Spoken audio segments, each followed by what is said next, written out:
संततधार पावसामुळे मेळघाट येथील चिखलदरा पर्यटन स्थळी पर्यटकांनी मोठी गर्दी केली आहे. येथील भीमकुंड धबधबा ओसंडून वाहत आहे.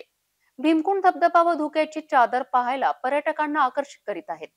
या दिवसात चिखलदरा येथील अनेक पॉइंटवर शेकडो हजारो पर्यटक दाखल होऊन निसर्गाचा आनंद लुटत आहेत. गेल्या 3 ते 4 दिवसांपासून अमरावती जिल्ह्यात मुसळधार पाऊस सुरू आहे. मात्र या संततधार पावसामध्ये विदर्भाचं नंदनवन असलेल्या अमरावती जिल्ह्यातील चिखलदराचं सौंदर्य चांगलंच फुललंय.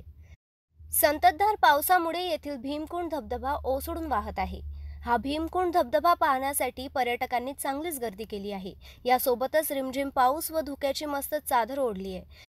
हिरव्या झाडीत दरीखोऱ्यात धुकं पर्यटकांना खुणावत आहे. हे नयनरम्य दृश्य बघायला पर्यटक गर्दी करत आहे.